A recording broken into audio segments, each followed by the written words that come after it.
Hello, welcome to another video. It's been a little while since I've done one, so I thought, seeing as this is probably one of the more interesting things I've received recently, I'd try and get back into the habit.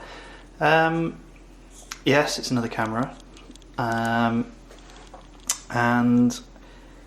well, you either know about these kind of things or you don't, I guess. This is a Lomo LCA Plus. From Lomography. What's Lomography?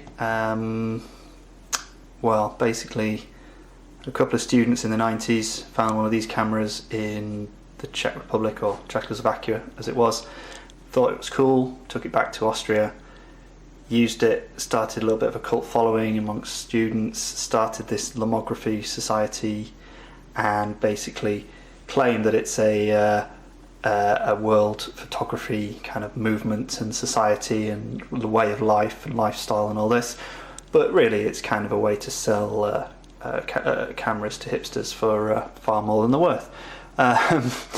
But here is they do loads of these things. I have maybe one other, I think, that I got cheap. That's like a fisheye camera, but this was the original, and they used to sell the real ones made in Russia, from the Lomo factory in St. Petersburg. Then they ran out, and then they signed a deal to actually get production restarted and all this kind of stuff. Eventually that stopped. These are now made in China. This is the Plus, which means this is kind of their invention, their thing. And as you can see, the packaging is over the top and ridiculous, so I just thought we'd have a look at it.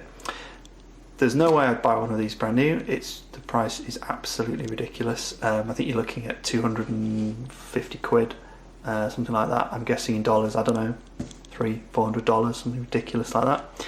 Haven't checked the website. This came off eBay, and you'll see kind of why it was a bit cheaper, because that's broken for a start. But to be honest, both hinges are there. Just the top one's on the lid, one's on the box. Should be fixable. If I want to resell it. Nice little magnetic catch on the lid. I have had a look inside this, so I know what to expect, and I've more or less put it back as it should be, but we'll see. So, bit of card, Lomo Compact. The camera itself, quite nicely packaged itself, we'll put that there. You can see this has been torn, so this has definitely been opened in a bit of a hurry, I guess. That is a cable release, a standard cable release. I think they made a bit of a big deal of that because that wasn't on the original LCA, so it's like, oh, you can use cable release, and we've given you one. I don't think this book's possibly supposed to sit there, but I couldn't remember where it was when I opened it up, because this was a bit of a mess. He hadn't packaged it up quite right, and you're supposed to kind of dig in all these little things. A roll of film.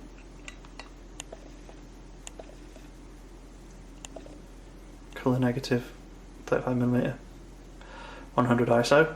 There's two of these in here, one in there, one in here. These appear to be the originals. I would open them, but they're really uninteresting, and they just kind of look like generic films. There's no brand, nothing on them really, just the ISO and the fact it's 35mm written on in like black and white. The colour film, though, I should say. So this bit's seen better days, but we'll take that out. Some batteries. I don't think anything else in here. It sounds like there is, but I don't think there is. No, let's put that down. Batteries for the camera. I think it probably takes all three in one go. These are, what do you call them? LR44s, yeah, so pretty easy to get hold of, I would say. That was actually in the back of the camera, because I have had a sneaky look already in the film, where the film would go in the back of the camera. So that makes me suspicious that it's never actually been used, although they could have replaced it if they found it at the bottom of the box, I suppose. And then I won't take this out, but this is a huge thick book. They like the books, even in the sort of smaller, cheaper ones. You do tend to get these over-the-top books. And of course the thing with the kind of almost like return shipping address on this crate. The website's on the other side. So yeah, interesting. There's the camera. I suspect they could possibly sell them like this. I didn't realise they were all packaged like this. It was only when I saw this one on eBay, the first time I'd seen the packaging, and then that kind of piqued my interest a bit more, because I hadn't really been interested up to that point. And you think, oh, they're all packaged like that. That's or is this a special edition? So it took me a little while to find that out, because oddly they don't show this packaging off on the website particularly well. So yeah, so no packaging or inspection date, but there we go. This nice Lomo paper. That I know from looking at other videos is a strap. So just a little basic strap. And here is the camera itself. So it's nice. I mean, you can't argue that they do a good job. It's just that it's all style over substance, really. Because let's face it, who's going to pay? Well, people do, but why? I don't know. Do they pay £200 and odd for? I mean, it feels solid enough, and there are bits of metal and stuff on here, but I mean, even this whole package, made in China, I can't believe this costs them more than a tenth of what they sell it for. But there you go, people and money. So there we go. It's a cool camera. It has a couple of advantages over an old one. You can still buy the old ones. They're not that hard to find. It has a little slot on the side of the lens there, so you can slot in extra things like lens add-ons like wide angle adapters and things like that, and like ring flashes and weird things like that. It also has the cable release socket in the shutter button, which the original apparently doesn't. And also it has a button underneath to allow you to basically take multiple exposures on the same frame. So it resets the shutter, so you can take a picture, then press the button or slide that catch across once, and you'll be able to press the shutter again. It really cocks the shutter without you having to wind on.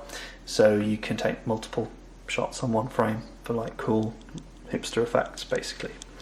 And that's about it. I mean, it's a plastic point and shoot, really. It takes batteries. It's fully automatic. There's no manual mode. I think the original did have some kind of aperture priority mode. This doesn't. They seem to say that's an advantage in the book, but in instructions, which is odd. That's what that other book was, by the way. That was the instructions, a little book. Odd, I have to say, that they try and pass it off as an advantage, but anyway. And that's your zone focusing. So your focusing zone, so the closest, and then down to infinity. And your ISO setting is this little tiny wheel and this little tiny window, which I would probably won't be able to see. They have also extended the ISO range up to 1600. I think it only went up to possibly 400 before, but they have dropped 25 and 50 off the bottom end, which, yeah, okay, so you're not going to get that many films. I do have quite a lot of Velvia 50 film in the fridge, but I doubt people are going to use that kind of film in this camera. So yeah, I don't really know what I'm going to do with it, whether I'm going to keep it or just sell it for a blatant profit. I paid £50 for it, buy it now on eBay, plus £10 postage. He did send it special delivery, so I guess I can forgive that. Yeah, it's still a stupid amount of money, to be honest, for what it is. But I know I could sell it probably for double what I've paid, I think, so that made it worth it for me to see one and see what all the fuss is about. So I'll definitely put the batteries in and run some film through and see what happens, see if I kind of fall in love with it or whatever you're supposed to, whatever, and we'll see. So that's a quick introduction and view of the Lomography Lomo LCA Plus.